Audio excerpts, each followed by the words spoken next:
Hello friends, तो आज हम अपना नया वीडियो लेकर आ गए हैं जिसमें आज हम कोशिका को स्टार्ट करने जा रहे हैं।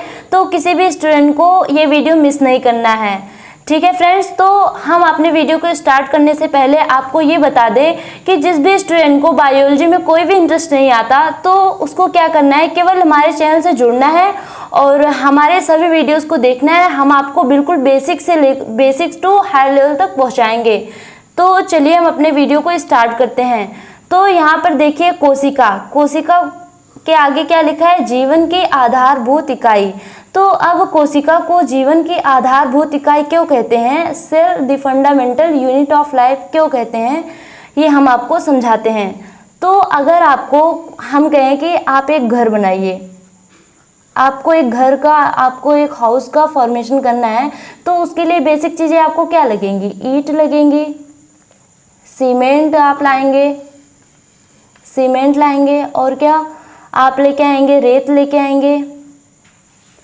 इतनी सारी चीज़ें, कई सारी चीज़ें हैं जो घर निर्माण में लगती हैं। अगर हम ये कहें कि आपको एक बॉडी का फॉर्मेशन करना है, तो आप क्या करोगे, सबसे पहले एक सेल लेके आएंगे। कई सारे सेल से मिलके हमारी बॉडी बनती है। तो देखिए हम अपने एक नेक्स्ट पेज पर समझाते हैं, क्योंकि ये बहुत ही डर्टी हो जाता है ये पेज। तो हम ये लेकर आए हैं। तो अगर हमें एक बॉडी का फॉर्मेशन करना है तो सबसे पहले हमारा सेल होगा, सेल से मिलके बनेंगे क्या, टिश्यू, अ ग्रुप ऑफ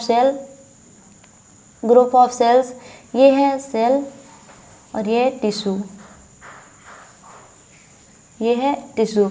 और कई सारे टिश्यू से मिलकर क्या बनेंगे, हमारा एक अंग बन जाएगा। मान लो ये बन गया हमारा स्टमक बन गया। और स्टमक को मिलकर के हमारा बनेगा ऑर्गन सिस्टम। तो ये हमारा ऑर्गन सिस्टम बन गया। तो पहले हमारा एक सेल था, उसके बाद क्या बना, ग्रुप ऑफ सेल, टिश्यू बना, टिश्यू से मिलकर क्या बना, स्टमक बना। स्टमक मतलब एक ऑर्गन बना, इसे हम एक ऑर्गन कह सकते हैं। तो कई सारे ऑर्गन को मिला करके क्या बनता है, ऑर्गन सिस्टम। और ऑर्गन सिस्टम से हमारा क्या बन जाता है, बॉडी। ऑर्गन सिस्टम में आप देखिए क्या क्या आएंगे, जैसे हमारा हो गया सर्कुलेटरी सिस्टम हो गया, और डाइजेस्टिव सिस्टम हो गया, और हो गया हमारा रेस्पिरेटरी सिस्टम। ऐसे कई सारे सिस्टम्स को मिलाकर हमारा ऑर्गन सिस्टम बनता है, और ऑर्गन सिस्टम को मिला करके हमारा बॉडी बनता है। तो इसीलिए हमने कहा क्या, कोशिका जीवन की आधारभूत इकाई। ये तो बेसिक था, सेल जो है बेसिक है, बिल्कुल बेस है हमारा एक बॉडी का फॉर्मेशन करने के लिए। तो हम आपको ये अच्छे से समझ में आ गया क्यों हम कहते हैं जीवन की आधारभूत इकाई, क्योंकि सेल जो होता है ये सबसे पहला बेसिक होता है एक बॉडी के फॉर्मेशन के लिए। तो हम कोशिका के बारे में और भी इम्पोर्टेंट पॉइंट देखते हैं। तो देखिए हमारा क्या है, पहला पॉइंट है जीवों की संरचनात्मक एवं क्रियात्मक इकाई। तो जो सेल होती है वो उसको संरचनात्मक और क्रियात्मक इकाई कहते हैं। संरचनात्मक सेल से कई सारे, हमने बताया कि कई सारे सेल्स मिलकर हमारी बॉडी बनाती हैं, बॉडी का फॉर्मेशन होता है। तो बॉडी का फॉर्मेशन, बॉडी स्ट्रक्चर होता है ना, हमारा स्ट्रक्चर होता है। और इसी बॉडी स्ट्रक्चर में कई सारी क्रियाएं होती हैं। उपापचय क्रिया होती है। उपापचय क्रिया क्या है, या मेटाबॉलिज्म रिएक्शन क्या है, कि हम अगर फूड खाते हैं तो मुख से लेकर के हमारा बड़ी आंत तक हमारा डाइजेशन होता है। तो डाइजेशन होने में कई सारे फूड पार्टिकल्स टूटते हैं, बनते हैं। तो उसी क्रिया को हम कहते हैं उपापचय की क्रिया। इसी को कहते हैं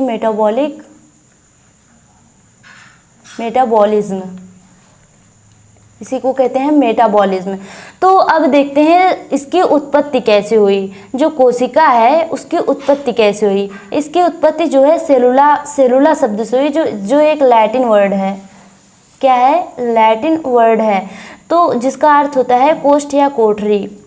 इसका अर्थ क्या होता है, सेलुला का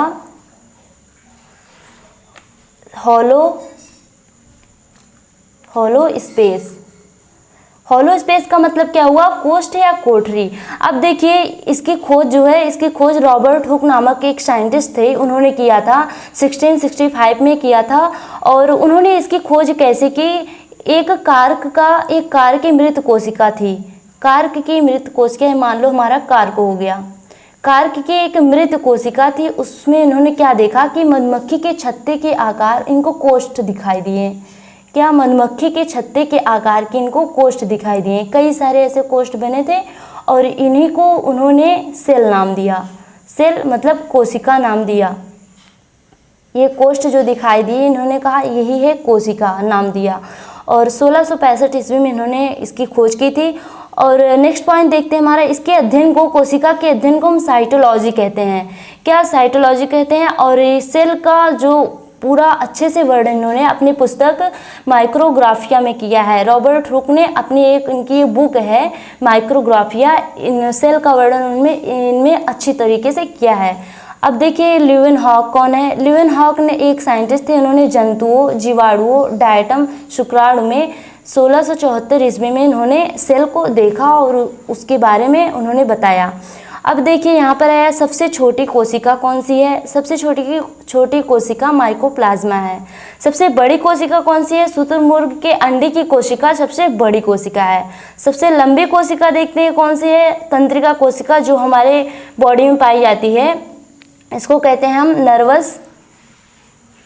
नर्वस सिस्टम जो होता है हमारा, तंत्रिका तंत्र होता है, इसी को कहते हैं हम सबसे बड़ी कोशिका। न्यूरॉन्स इसमें पाए जाते हैं। अब देखिए यहाँ पे कौन है, मार्सिलो मेलपिगी, ये भी एक साइंटिस्ट थे, इन्होंने पादप में कोशिकाओं का अध्ययन किया, 1682 में किया था। और दूसरे हमारे साइंटिस्ट आते हैं रॉबर्ट ब्राउन, इन्होंने केंद्रक की खोज की थी, इसे आप याद रखिएगा।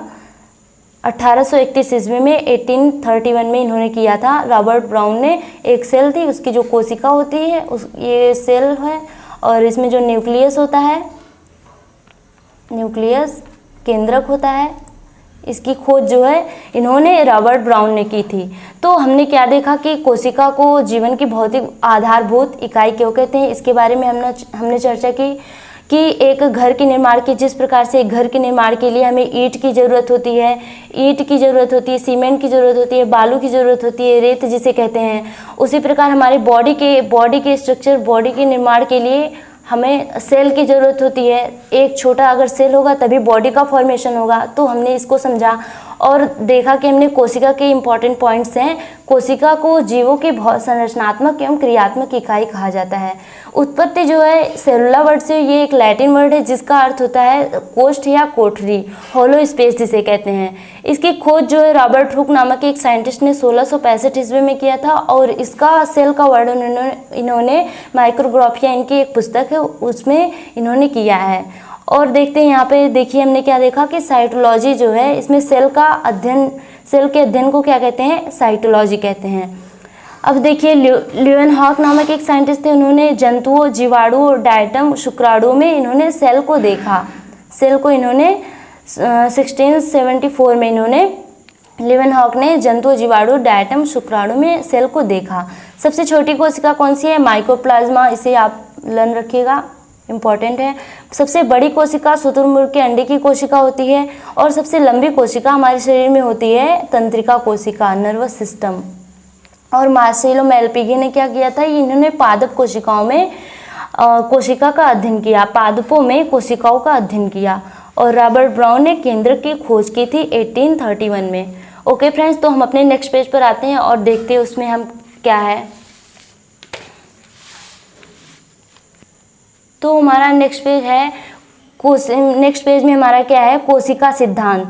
अब देखिए सेल थ्योरी क्या है, हम इसके बारे में आपको बताते हैं। सेल थ्योरी सबसे पहले जानिए, मैथियस लाइडेन और थियोडर स्वान ने 1838 में दिया था। क्या इन्होंने कोशिका सिद्धांत दिया था इन्होंने, बट इन्होंने ये नहीं बताया कि नई कोशिकाओं का निर्माण कैसे होता है, ये बताने में ये असफल रहे। नई कोशिकाओं का निर्माण कैसे होता है, इन्होंने ये नहीं बताया, ये बताने में असफल रहे। उसके बाद एक नए साइंटिस्ट आते हैं, कौन, रोडोल्फ विर्चाउ। इन्होंने 1855 में इन्होंने एक अपना नया मत दिया, क्या, नई कोशिकाओं का निर्माण इन्होंने बताया। जो ये बताने में असफल रहे उसको रोडोल्फ विर्चाउ ने 1855 में बताया। नई कोशिकाओं का निर्माण जो है पूर्व स्थित कोशिकाओं के विभाजन से होता है। अब इसका मतलब समझिए, जैसे मान लीजिए एक हमारी कोशिका है, ये क्या है, सेल है, तो इन्होंने क्या बताया, नई कोशिकाओं का निर्माण पूर्व स्थित कोशिकाओं के विभाजन से होता है। ये एक सेल है, अगर ये मान लो ये 2 पार्ट्स में डिवाइड होगी, इसको हम इधर से एक इधर से काट दें, एक इधर से काट दें, तो ये 2 इक्वल हाफ्स में डिवाइड हो जाएगी। ये क्या होगी, 2 इक्वल हाफ्स में डिवाइड होगी। अब मान लीजिए ये नई कोशिका बन गई, एक कोशिका से हमारी 2 कोशिकाएं बन गई। अब अगर इसको भी हम काट दें, बीच से अगर हम इसको भी काट दें, तो भी ये इक्वल हाफ्स में डिवाइड हो जाएगी, 2 इक्वल हाफ्स में डिवाइड हो गई। तो कि एक हमारी जो सेल थी उससे कितनी कोशिकाएं बन गई, 4 कोशिकाएं बन गई। ऐसे ही करके बहुत सारी कोशिकाओं का निर्माण हमारे शरीर में होता रहता है। तो नई कोशिकाओं का निर्माण, नई कोशिका बनी कैसे बनी, पूर्व स्थित कोशिकाओं के विभाजन से। जो हमारी ये सबसे पहली कोशिका थी उससे हमारी 4 नई कोशिकाएं बन गई। ओके फ्रेंड्स, इसे आप अच्छे से समझ गए होंगे। अब देखिए यहाँ पर विशेषताएं, जो कोशिका सिद्धांत है उसकी मुख्य विशेषताएं क्या है। Essential feature of cell theory, तो सबसे पहला पॉइंट है इसमें, सभी जीव कोशिका से बने होते हैं। इसको हमने आपको पहले से ही समझाया, एक कोशिका होगी उससे हमारी बॉडी का निर्माण होगा। तो क्या देखा हमने, एक हमारी सेल होगी, कई सारी सेल होती हैं, तो ये ग्रुप ऑफ सेल बन जाती है, ग्रुप ऑफ सेल हो जाती हैं। तो इसको हम कहते हैं टिश्यू। टिश्यू का मतलब होता है ऊतक। देखिए हमारे जो ये हमारा हैंड है, तो ये हमारा जो ये है group of cell. Group of cell से क्या बना, एक ऑर्गन बना। ऑर्गन मान लीजिए हमारा हैंड हो गया, स्टमक होता है, हमारा इंटेस्टाइन होता है, इससे क्या है, एक ऑर्गन बन गया। अब देखिए ऑर्गन से मिलने से क्या बनेगा, ऑर्गन सिस्टम। ऑर्गन सिस्टम, यहाँ पे ऑर्गन सिस्टम हो गया। अब ऑर्गन सिस्टम को मिलाकर के क्या बनेगा, हमारा बॉडी बनेगा। अगर हमारा एक बॉडी है, मान लीजिए हमारा बॉडी है वो बिल्कुल खाली है, बिल्कुल क्या खाली है। अगर एक खाली एक बॉक्स है, अगर हम इसमें क्या क्या रख दें, स्टमक रख दें, स्टमक रख दें, हमारा ये सेल ऑर्गन जो है ऑर्गन सिस्टम बनेगा। हमारे ऑर्गन से ऑर्गन सिस्टम बनेगा। जैसे हमारा स्टमक हो गया, इंटेस्टाइन हो गया, आंत, छोटी आंत होती है हमारी इंटेस्टाइन। और इसमें हम क्या डाल दें, इसमें डाल दें हम लंग्स डाल दें, हार्ट डाल दें, तो ये क्या होगा, ऑर्गन सिस्टम बन जाएगा। और ऑर्गन सिस्टम से क्या बनेगा, हमारा बॉडी का फॉर्मेशन होगा। तो इसकी एक विशेषता हमको समझ में आई, सभी जीव कोशिका से बने होते हैं। अब दूसरा पॉइंट क्या है देखते हैं, सभी कोशिकाएं पूर्व स्थित कोशिकाओं से बनती है। जो रोडोल्फ विर्चाउ ने सिद्धांत दिया था वही है, बिल्कुल हमने आपको यहाँ पे समझाया। और देखिए तीसरा पॉइंट है, कोशिका के निर्माण में केंद्रक की मुख्य भूमिका होती है। ये देखिए हमने आपको शुरू से ही बताया है कि जो केंद्रक होता है, बीच में जो केंद्रक होता है, ये बहुत ही इंपॉर्टेंट होता है। इसमें जो कोशिका में कई सारे सेल ऑर्गन होते हैं, यही इसका नियंत्रण करता है, इसको कंट्रोल करता है कि सभी जो सेल ऑर्गन है वो जो है, जो ये न्यूक्लियस होता है हमारा, कंट्रोल करता है। जो सभी सेल ऑर्गन है उनको कंट्रोल करता है कि वे सही से अपना वर्क कर पाएँ। तो कोशिका के निर्माण में केंद्रक की मुख्य भूमिका होती है। तो अगर मान लीजिए हमारा यही सेल था, इसके बीच में क्या होगा, न्यूक्लियस होगा। न्यूक्लियस को हम न्यूक्लियस के बीच से हम काटेंगे ना, तभी तो इसमें एक केंद्रक आएगा, इसमें भी केंद्रक आएगा, इसमें भी केंद्रक होगा, इसमें भी होगा, इसमें भी होगा, इसमें भी होगा। तो इसको हमने समझा। अब देखिए क्या है, कोशिका उपापचय क्रिया की इकाई है। उपापचय क्रिया क्या हमने बताया आपको कि उपापचय मेटाबॉलिज्म रिएक्शन होती हैं। मेटाबॉलिज्म क्या है, उपापचय हमने आपको बताया क्या, अगर हम फूड खाते हैं तो उसका डाइजेशन हमारे मुख से लेकर के हमारे लार्ज इंटेस्टाइन तक होता है, हमारे मुख से लेकर के बड़ी आंत तक होता है। उसके बाद जो वेस्ट मटेरियल होते हैं वे हम एनएस द्वारा एक्सक्रीशन उसका कर देते हैं। तो जो ये मेटाबॉलिक रिएक्शन होती है ना हमारे शरीर में, हम यहाँ पे समझते हैं। देखिए ये मेटाबॉलिक रिएक्शन 2 प्रकार से की होती है। मेटाबॉलिक रिएक्शन जो होती है 2 टाइप्स की होती है। रिएक्शन 2 टाइप्स की होती है, एक होता है एनाबॉलिक और दूसरा होता है कैटाबॉलिक। तो एनाबॉलिक में क्या होता है कि कई सारे जो हमारे ये फूड होते हैं, ये जुड़ जाते हैं, आपस में जुड़ जाते हैं और जुड़ करके हमारे शरीर में इन फूड पार्टिकल्स का जो, जैसे हम ले लेते हैं इसका एग्जांपल फोटोसिंथेसिस, और ऊपर कर ले, आपको दिखाई नहीं दे रहा होगा, photosynthesis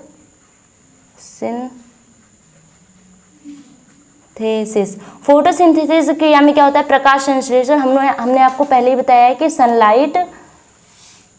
sunlight plus H2O plus CO2, अगर हम इन सबको मिला देते हैं तो एक पादपों का जो एक फूड होता है वो क्या बन जाता है, ग्लूकोज, जिससे उनको एनर्जी मिलती है। तो फोटोसिंथेसिस की क्रिया में क्या हुआ, सनलाइट, H2O, CO2 आपस में मिल गए और उससे बना ग्लूकोज। तो एनाबॉलिक में यही होता है कि सभी जो फूड पार्टिकल्स रहेंगे वो आपस में जुड़ जाएंगे, आपस में जुड़ करके एक नए फूड का निर्माण कर देते हैं। और कैटाबॉलिक में क्या होता है कि वही जो फूड पार्टिकल होते हैं ना, मान लो ये हमारा फूड पार्टिकल है, ये होगा ठोस होगा, ये सॉलिड होगा। जो हम मुख में फूड डालते हैं वो क्या टूटा हुआ होता है, वो बिल्कुल जुड़ा हुआ होता है, वो सॉलिड होता है। तो जब वो डाइजेस्ट हो जाता है, डाइजेशन उसका होता है, तो वो टूट जाता है, जिससे हमको एनर्जी मिलती है। तो हमने आपको बताया कि मेटाबॉलिक रिएक्शन 2 प्रकार की होती हैं। कौन से होते हैं, एनाबॉलिक, कैटाबॉलिक। एनाबॉलिक में क्या होता है कि कई सारे जो सनलाइट जैसे H2O, CO2 ये सब रहेंगे, ये जुड़ करके ग्लूकोज बनाएंगे और इसी को कहते हैं फोटोसिंथेसिस कहते हैं। और कैटाबॉलिक में क्या होता है कि जो हमारा ठोस होता है, ठोस फूड पार्टिकल होता है, वो डिवाइड हो जाता है, डाइजेशन उसका हो जाता है। तो फ्रेंड्स, हम अपने नेक्स्ट वीडियो में सेल के टाइप्स बात करेंगे। सेल के टाइप्स कितने प्रकार के होते हैं, सेल टाइप्स बात करेंगे। ये 2 प्रकार के होते हैं, प्रोकैरियोटिक और दूसरा होता है यूकैरियोटिक। इसके बारे में हम बात करेंगे। तो फ्रेंड्स, अगर आपको वीडियो अच्छी लगे तो इसे लाइक कर दें। ये हमारे वीडियोस पाने के लिए, बायोलॉजी की इंटरेस्टिंग जानकारी के लिए हमारे चैनल को सब्सक्राइब कर लें। Thank you friends.